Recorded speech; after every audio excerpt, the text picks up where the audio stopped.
This is Natural Powerlifting Radio. Deadlifts, chicken nuggets, video games. This is Check My Total, a powerlifting podcast with Timothy Payne and Andrew Hinson. Welcome, everybody. Today we have a few special guests with us. We have Wess and Keith Payne. But the most special guest we have today is IBP, Iron Boy Powerlifting Elite lifter in the 198 class, Michael Burleson. How are you doing today? Good. How's everybody else? What's up, yeah, my fellow 198er. He's coming. Podcast. Now y'all got to keep this clean. There you go. You deal with the competition issues on the platform. There you go. We went over the rules in the back. That's right. I gotta get to the platform first. I'm gonna sit ways on here. Alabama. Well, maybe y'all can have another showdown in October. Yeah, sounds good. We may have to bump up a weight class, so if you want to do it sooner than that, because I'm not sure I can cut weight before then. So wait, what are you at right now? I'm about 204, but I'm really enjoying it, and I don't want to go through another cut. Oh man, that ain't a big cut to 198. That's overnight, wake up and pee kind of cut.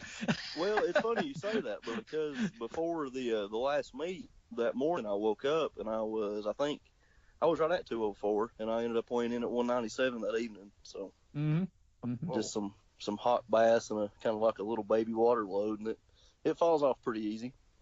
Yeah, that ain't but 6 pounds for a 200-pound guy, man. That's boom. That's like blink of an eye. Well, Michael, why don't you give us a little background? Like, where are you from, and how did you get started in powerlifting?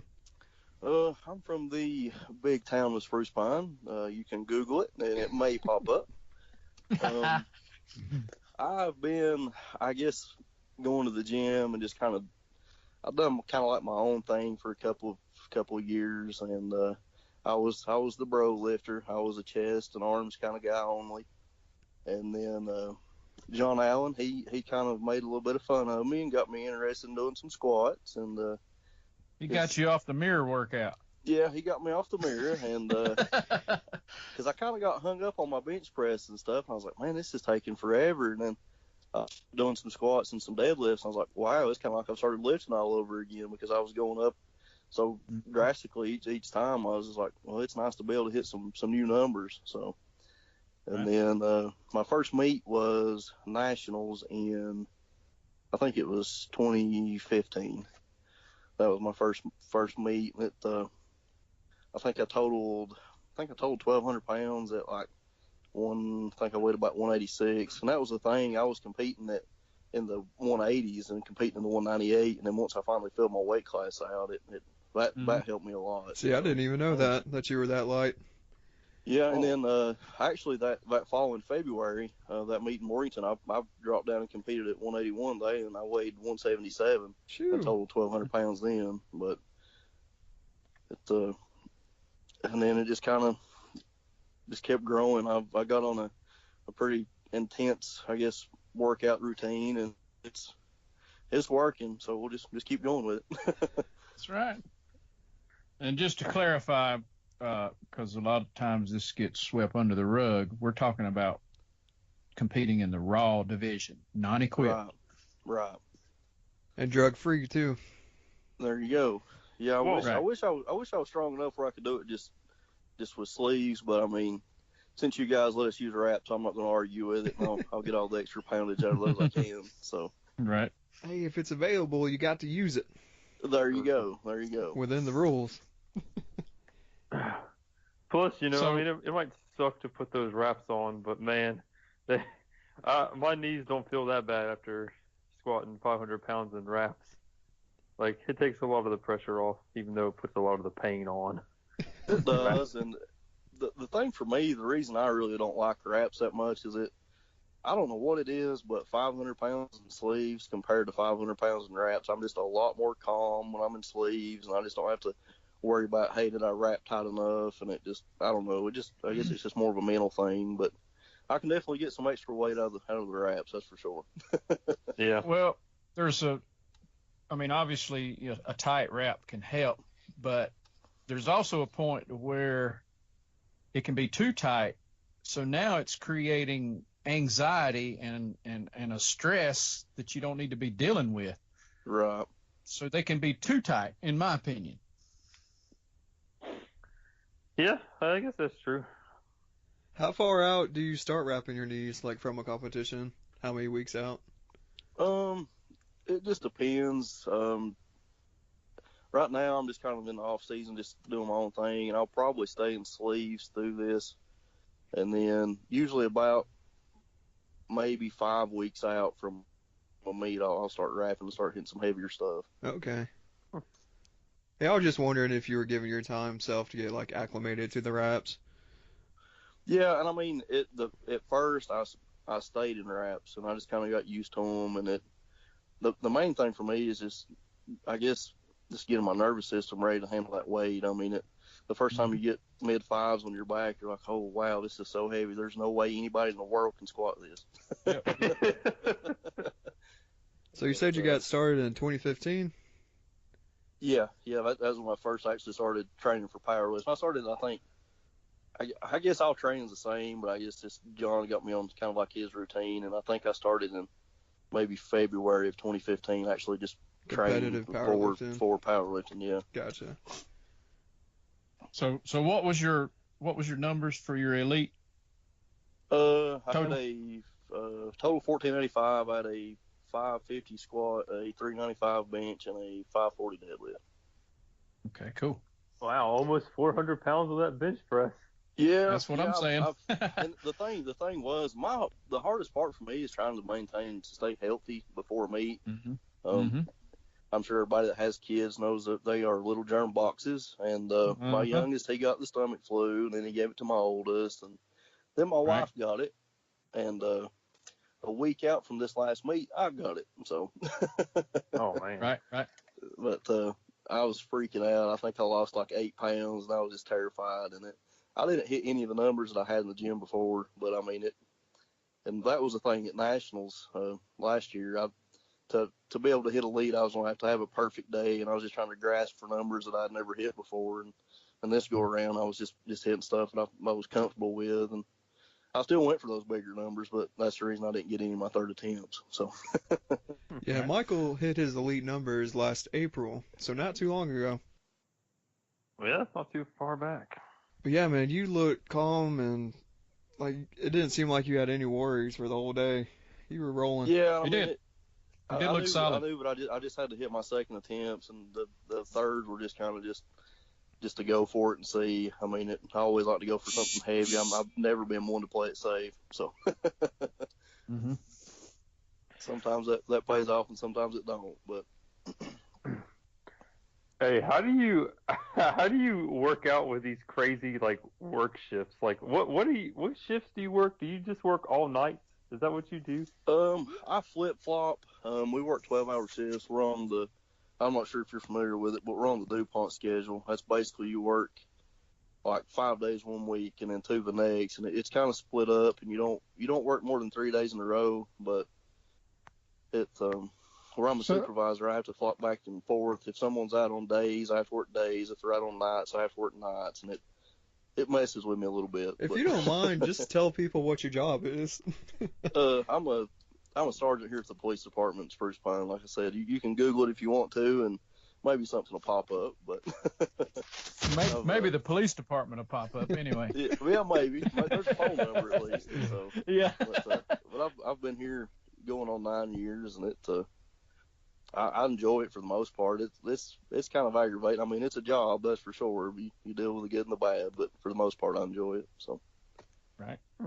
So do you have a solid training partner since your hours are always different? Not really. I have a couple of guys here that I work with that on the days I'm off, or if I'm working the same shift that they are, we usually go and try to hit it together. But most of the time, I'm just kind of solo and having to ask random people for a spot if I need one, and that's always fun. It is, and you know how, I don't know, on bench, if someone hands off weird, it kind of messes you up, but you just kind of get used to it, I guess. But right. So both of y'all kind of got the same same thing going on, Andrew, with not a training partner that's with you all the time. It makes it a little difficult, doesn't it? Yeah, it does. But I think my days of not having a training partner are coming to an end. I think I got a training partner now. I found at this Powerhouse Fitness gym. One of my buddies who graduated from Freed like a year ago. He lives here and he goes to that gym. So we've been training all this week together. Oh, good. So I've been training with him, and he's pretty decent, pretty strong dude. He's getting better. So I think I might actually have a partner. Oh, my bad. Oh, you're good. I was done. Okay. Do you ever like hold yourself back since you don't have somebody that you know or trust spotting you in the gym? On bench sometimes, just because if you can't get it off of you, you can't get it off of you. But on squats, man, I've dropped more weight in the squat rack up here at John's gym than anyone has. I'm not really afraid to dump the weight, but I don't know. It's just a mindset thing of having someone back there to spot you, especially on sets of 5 or 6 or something where you may have to hit a grinder 10, and it does mess with you a little bit, not knowing someone's back there, but you just learn to make yourself do it, because no one's back there, and it's either you do it or you just have to dump it. So that's true. Right. Plus, doesn't your squat rack have like safety pins on it too? It does, and it makes a terrible noise, but that's why they're there. So. Well, Michael, do you have a favorite lift? I have a least favorite lift. I wonder which one that is. I mean, I guess we can all go by my numbers and tell which one that is, but Yeah, I think that's common in this conversation. But I don't know. These little T-Rex arms are handy for bench press and having short legs and stuff. Being shorter, it does help for squats, but not so much for deadlifts. So. That's true. That's a long way to pull. You ever tried pulling sumo?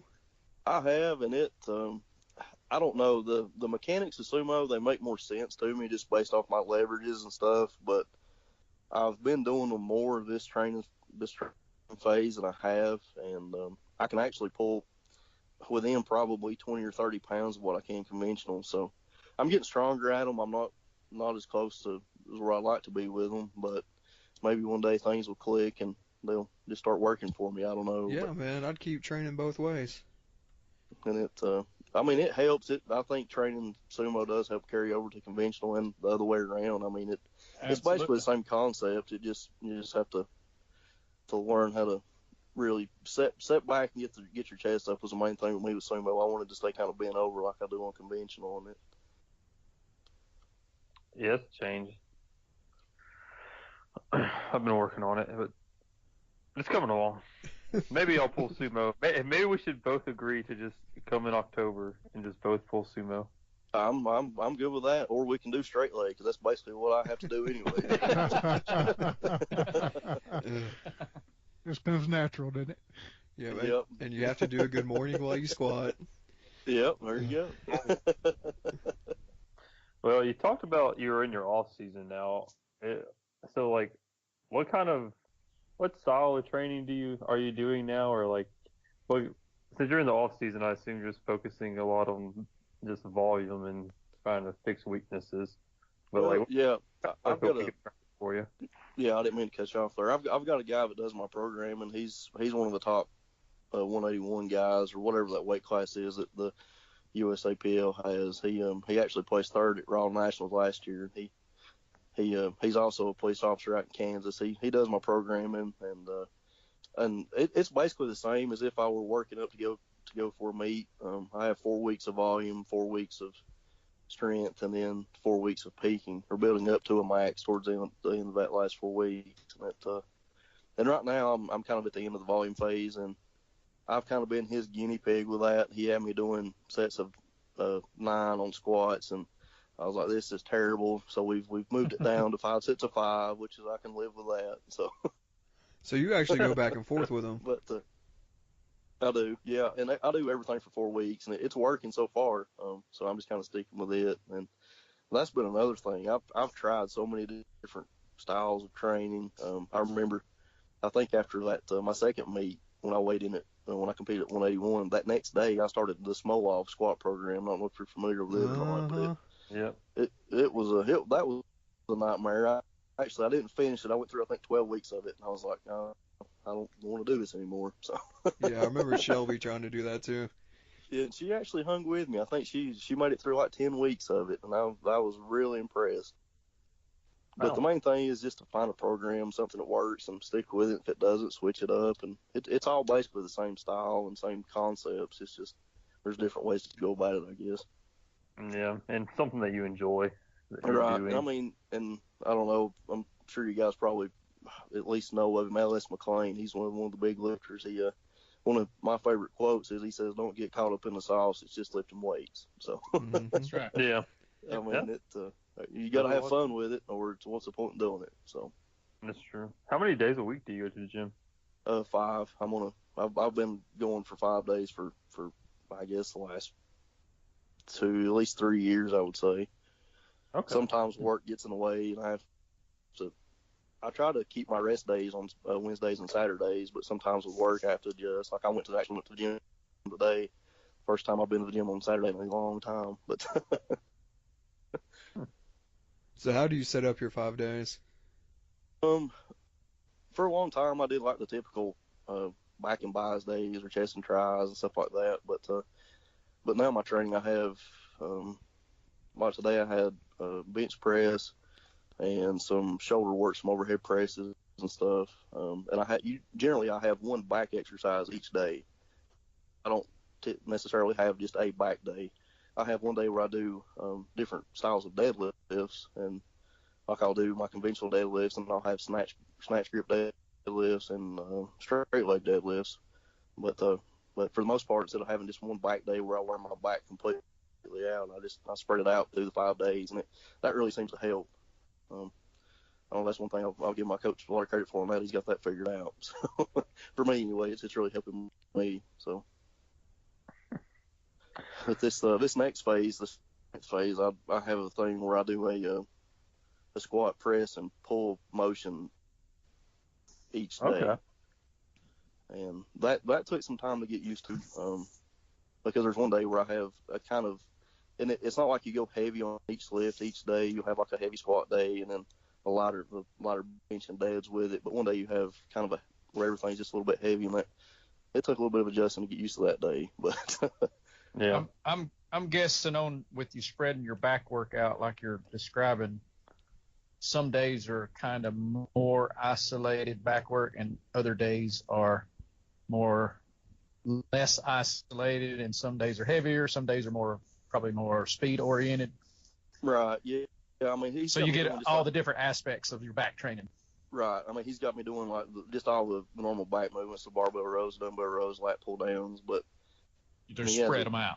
Right. Yeah. That way, and before, I mean, I would do my back day on my deadlift day, just try to destroy it back, and I don't know, for some reason, I guess it's because I was just getting too fatigued. It was just taking me a couple of days to recover from that. But it seemed to really help. I don't know, maybe someone else can give it a try and chime in to see how it helps them. But yeah, that's different. I haven't heard that before. So besides the big three, is there like an accessory exercise that you do that you really like, or that you found that to help you in one of the lifts? Any? I'm a big fan of seated overhead presses. That to me, that has helped my bench press go up more than anything. And it's kind of awkward to get it set up because I do it in the squat rack with just a normal bench and just set it up. I think I set it up one notch back, but and it's kind of awkward trying to find the perfect position for it. But do you have a reason why you selected seated versus standing? I'm just curious. I do standing too. I do them both, but for me, I just prefer the seated just because I don't know. It just seems like the motion just carries over better because you can't get that. You can't really cheat with it. Right. Yeah, maybe I should start doing this more, because most of the overhead pressing I do now, I do it standing just because it's more convenient and less of a hassle to set up in a gym. Right. But And I do them both with dumbbells and the barbell. I just prefer the barbell. I feel like it carries over more. But Are Yeah. you taking it like out of hooks? Or are you starting on the starting at the bottom on pins? I've done it both ways. It's to me, I prefer to take it off the hooks. That's the hard part to get it set up, because there's nothing worse than pushing the weight up and then hitting the pins on your way back Yeah. up. yeah, that's true. It's kind of an awkward setup, but you got to make do with what you got. So Yeah, we That's would true. suspend the bar in chains, like hang the chains from the top of the rack, and then that way you can kind of swing that bar into whatever feels natural. oh, okay, Yeah. But I mean, you have to start at the bottom. right. But anyways, like I said, you have them in chains. That way you can just move it to whatever feels right. So that might be something to think about. You could do with the safety straps too. Does John have chains at that gym? He got chains there? No, he doesn't have any chains. I've been talking to him about getting some safety straps, so I'll use this for a little bit of extra motivation for him. It was recommended by you guys, so You'd be like, hey, Don't listen tell to me- this podcast. Man, what kind of gym is John running where he ain't got some safety straps? My goodness. That's what I was thinking. I know what I'm going to ask him when I see him. My goodness, John. that's why I said when you dump a squat, it does make a lot of noise. It's not like it's getting caught on those straps; it's getting caught on those metal bars. So Hey, at least everyone knows you're there. that's true, especially the guy that's downstairs, because his gym, it's actually in like an old warehouse building. There's actually an office right below, and the only thing that separates them is just that little wooden floor and then those mats. So if you Were drop you- some were weight, you no, go ahead, Rob. Were you training there when we ran a few meets there? No, I wasn't. I think maybe I just had started working out then. Well, the thing that got me into, I'll go back. The thing that got me into working out was when I first got hired on here at the police department. I gained, I think it was like 65 pounds in 2 years, and that was working night shift and eating cheeseburgers about 3-4 nights a week, doing absolutely nothing. And the doctor said, "Hey, you need to do something." So I just kind of took it and ran with it, and then got addicted to it, and here I am today. So That's right. Turned into a badass and hit elite. So do you prepare your own food and bring it with you? Sometimes where we work 12 hours, I typically eat 3 to 4 meals while I'm on here. Like we'll go out usually as a group and eat supper, and then I try to have a couple meals here so I don't have to spend so much money, because that's the main thing. You run into a lot of money when you keep eating out. And that's another thing. I tried the whole chicken and rice thing. I did that for probably a year, and I just gave up trying to look pretty and be strong. So I just thought I'll just be strong. I don't care how I look. Hey man, it's powerlifting. It ain't bodybuilding. There That's you go. true. But That 10th time eating chicken and rice in a row just doesn't sound too good. yeah, I mean, I bought a rice cooker and had the food scales, and then done what everybody else does. I just don't have the willpower to stick to that diet. Because I can't force myself to eat that much, because I think I was taking in like 3,400 calories a day, and to me that was just a lot of chicken and rice. Mm-hmm. Yeah, buddy. Yeah, I don't know. that's Especially when you can go to McDonald's and get a cheeseburger and there's half of it. So Yeah. yeah. That's true. But for the most part, I mean, I try to eat kind of clean. I mean, I don't go super crazy. I mean, I have my cheat days like everybody else does, but That's the key, staying on course most of the time, and then you kind of do what you want.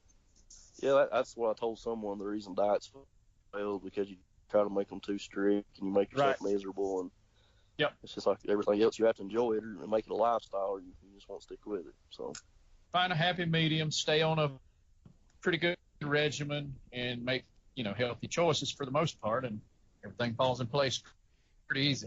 yep. Do you take any supplements? I take some workout sometimes, and I can remember to take it, and then if I have any, and I'm not really specific on any certain type, I just usually whatever's on sale. And occasionally I'll have a protein shake, and that's about it. I did, and BCAAs, I take those too. I just throw them in my water just because it makes it taste like Kool-Aid instead of just plain water. So Yeah. I do the same thing. yeah. So you try to get your Yeah, that's protein mostly through food? Yeah, I do. I mean, I don't track things as closely now that I'm not trying to maintain around a certain weight or anything. When I get about maybe 10 weeks out from a meet, I'll start tracking my stuff just to make sure that I'm not going super excessive on my calorie intake and make sure I'm still getting in Oh the yeah. amount of protein I need and stuff. But I mean, it's just a hobby. I mean, I just have fun with it. You got any other hobbies? Yeah, I love to be outside. I mean, I love to hunt and fish, and other than that, that's about it. I've got a 5-year-old that keeps me pretty busy, and I'm basically whatever he wants to do is become my new hobby. So. Right. Oh yeah. I've started taking him. My brother has some ponds, and we started going there fishing and stuff. And he absolutely loves that. So, which works out good for me because I like it too. So. Yeah. Okay. Cool. Does he do any sports? No, not yet. He just turned 5. He Oh, I don't know when they start the little league. Yeah. I don't know. Yeah, I don't know. Whatever it is.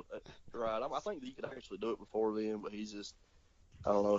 He's if he doesn't stop, grow me by a lot. So he's been I think he's been like 45 pounds since he was around 2.5.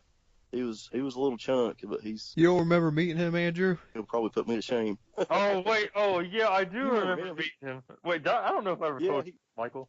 Did I? I don't know if I did, but in October, I think I was eating lunch. Yeah, I was eating some chicken nuggets, and it was like in between one of the events. I forgot what event it was. It was in between them, and like, your son comes running up to me, and he hugs my leg, and he's like, "Daddy," and I'm like, "What?" Yeah, my wife said, "Go give Daddy a hug," and I'll turn around, and I was kind of like, "Where's he going?" I was like, I don't have kids. There's no way I have a 5-year-old kid. There's no way. What in the world? No, I was about to drop out of the meet. Yeah, that was one of those mind games I was trying to play with you. I was trying to focus there. Which obviously didn't work, but you know. I'm like, oh man. As a kid. Andrew's focus was on those nuggets. That's right. Well, I can't say I blame him. You know, I'm enjoying them myself. So. Oh, I will say this though, y'all. So Burger King, I've never really been a huge Burger King fan, but I haven't had it in forever. But there's a Burger King close to my work now, and you can get 10 chicken nuggets for $1.69, and like I went to Burger King the other day, and I got 30 chicken nuggets. And like I also got it's called a King's Deal meal or something, and it's like 2 sandwiches, a drink, and a fry for $3.74. And I don't know. You got 30 nuggets? Did I hear that right? Laughing at. Yeah. And it's so cheap. It was so cheap. I got 30 nuggets, 2 sandwiches, fries, and a drink for like $8 something. Wow. It was. You should have got 6 more nuggets and made it 3 dozen. I know. I'm telling you, I'm going to Burger King now. $1.69 for 10 nuggets? Are you kidding me? And you know, Andrew started this nugs versus drugs movement. So Nugs over drugs. Now. Well, Nugs over drugs. Yep. Plus they have they got spicy and original, and that's the same price. So I got 10 of those 30 were spicy nuggets. And they got a little kick to them. I had to be careful there. Yeah, I like their spicy nuggets. They good. Andrew, I'm just glad you got the omelet flip down before you graduated. I was extremely proud of you. Oh man. My cooking with Drew series.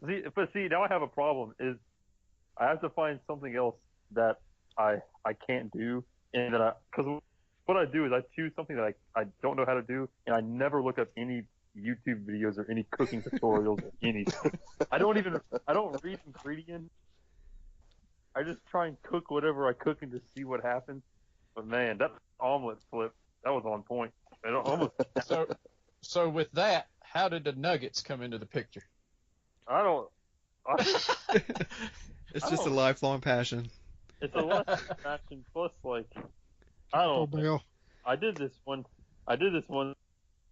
thing. Yeah, I'm a huge Taco Bell fan, but I did this one thing. I looked up some world record one day, and it was like how many. It was like a world record for the most amount of nuggets eaten in 3 minutes, and I think it was like some amount in grams, but it came out to like 60 some nuggets in 3 minutes, or 65 or.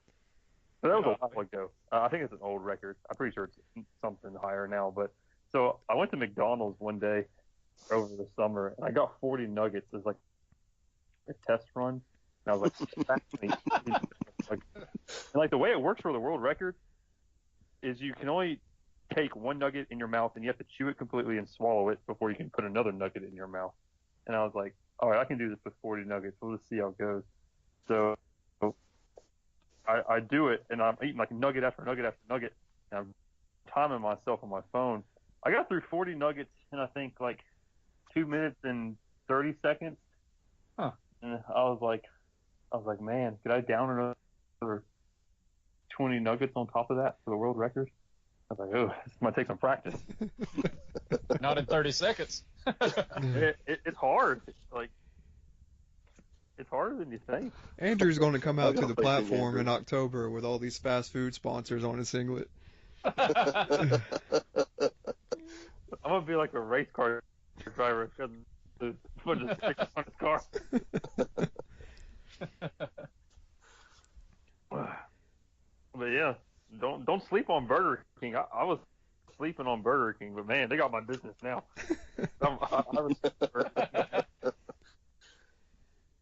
Just enjoy your metabolism while you're young. That's right. Yeah, buddy. Wait, how old are you, Michael? I just turned 32. 32? Oh man, you're exactly 10 years older than I am. Yeah, don't let this baby face fool you. I'm older than I look. So. Well, you still got 2 more years in the. Well, my brain just shut off. Intermediate class. There you go. Yeah, well, I've been doing the open anyway, so I just kind of there for a while.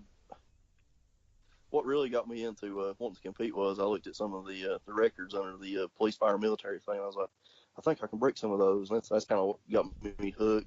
Yeah. And then I was like, well, I really, really like this. And then John's like, man, you need to come compete in the open with us. I said, okay, I'll try it.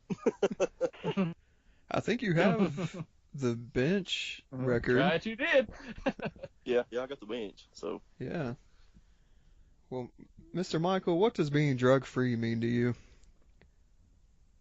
To me, it's just kind of like just a thing about morals. I mean, I don't know. I mean, if someone wants to do something, that's entirely up to them. I mean, that's their own personal choice. But the big thing that gets me with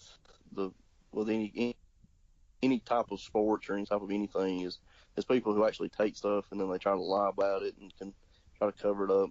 So no, I'm not taking anything. And I mean, to me, it keeps the playing field equal. I mean, it's just if someone's taking something and they're not working as hard as someone who's not taking anything and they're absolutely killing herself every day to try to stay competitive, then I mean, it's just not fair. So.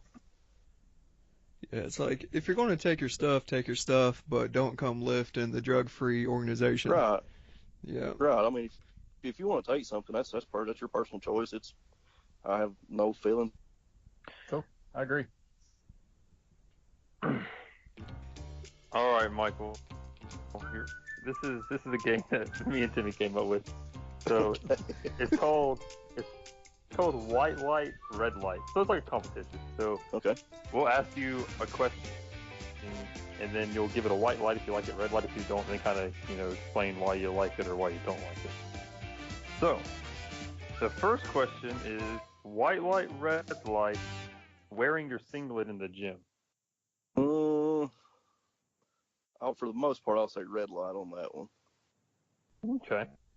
Why are you popping it with red? I mean, if like usually a couple weeks out, I will put mine on just to get used to wearing it again. But at a meet, it's not that awkward wearing a singlet because everyone has one on. Mhm. But it's kind of weird to see someone wearing one in just a public gym where you're the only one wearing one. That's true. Yeah. At one point, I used to do the exact same thing. I wanted to put it on in the gym and get used to having it on in front of people. Right. But then it got to where I really didn't care and it didn't matter. So I don't practice that anymore. But I did the same thing in the past. So Yeah. Well, this past meet, I totally forgot about it. And what was funny was that morning of the meet or of weigh-ins, I woke up, I couldn't even find my singlet, and I was kind of stressing about that, but it turned up, and but yeah, I will say for the most part, red light on that one. All right, so white light, red light, sniffing ammonia. Oh, I love that stuff, white light. Oh, So what's it do for you? I really don't know. The first time I'd ever tried it was at the meet in Spartanburg. I think that was maybe 2 years ago now. There was guys like, "Hey man, you ever try this stuff?" I was like, "No." He said, "It'll get you really pumped up." I said, "Okay." So I took way too big a sniff of it and went to the platform with my eyes watering. I couldn't breathe. And I was like, "Ooh, that's a little rough." But I don't know. For me, it just kind of, I guess, for like everybody else, it kind of gives you just a little bit of a wake up and just. It's kind of like someone flips you into the nose really hard, makes you just a little mad. So is that something that you save for the meets? Like, do you ever hit it when you're just working out? Yeah, if it's something pretty heavy, I do. I usually, if I'm working up to a heavy single, something around probably 98% or so, it depends on what type of day I'm having. I don't know. For me, it probably has nothing to do with the lift, but if I've had to work and haven't slept much and I have a heavy single, then yeah, I'm gonna be sniffing it like crazy trying to get woke up. Mm-hmm. all right. White light, red light. Shirtless deadlifts. As far as like in the competition. I'll say white light. I mean, I do it. Like I said, I'm not pretty. I don't have pretty muscles, so it's I don't know why. I just kind of a trend thing that I was like, well, these other people aren't wearing one. I'll take mine off too. So to me, it doesn't matter either way. It's just a I personal agree. preference. But the deadlift is the real lift of the meet, man. So you got to come out in your warrior face. That's your warrior suit, man. Yeah, that's debatable. I mean, I like to say squats. So this is a good one, but we'll go with whatever you say, Rob. So.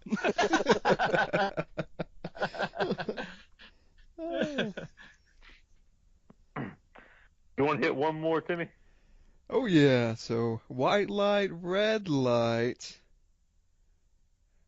early weigh-ins. I will say white light on that one. I mean, just because it falls within the rules and it gives you chances to get some carbs back in and try to just put it back on some weight if you've had to cut. It can get a little excessive. With some of those 48-hour weigh-ins and stuff that Keith was telling me about at that last meet, that he's witnessed some of the guys dropping like 40 or 50 pounds or something. But yeah, that's a little bit much. Yeah, That's a little bit crazy. But I would say that, I mean, I don't want to throw anybody under the bus or anything like that, but I would dare to say that those guys probably weren't in the tested division anyway. So. This is true.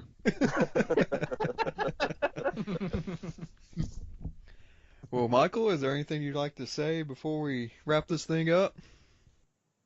I mean, if someone's thinking about getting into powerlifting or just lifting weights in general, I mean, there's no negatives to being strong. It's just to better yourself, and I mean, you don't have to. To me, I mean, I love powerlifting. I love to see how strong that I can get, the strongest that I can be. And if you do decide to get into it, it's nice to have friendly competition. But if you try to compare yourself to other people, one day you're going to get your feelings hurt really bad. You just have to just compete against you. If it's not there that day, it's not. If it is, it is. But that's true. You will get your feelings It's hurting. Yeah, I mean, it just depends on who shows up. I mean, you may be there and Craig's not. So I mean, it just. Yeah. That's true. Well, where can people find you? Or if you want to plug your social media, you can. You don't have to. I'm on Instagram. On there's Donutman 183. That's a play off my job, I guess. That's my call number and the donut stuff. Cop joke, but. And you post something about every day. I like following you. There's some good stuff on there. I just put stuff on there, let people suffer along with me. So Commiserate. Yeah, so I mean, I'll share any information I have. Like I said, I really don't know what I'm doing. I'm just here to have fun. So. Oh yeah. Well, we thank you, man, for taking time out of your day to do this with us. Yes, sir. I'm glad I could be part of it. Thank you all. Oh yeah. Yeah, it was a lot of fun. All right, well that's it. This is Check Your Total. Don't go to Wendy's 4 for 4. Don't do it. Go to Burger King. 10 nuggets, 169. They got my permission or sponsorship for them. I don't know if they sponsor me. That's okay. If you don't click it or ticket, Michael's coming for you if you go to Wendy's instead of Burger King. I'm out. I'm done. We out.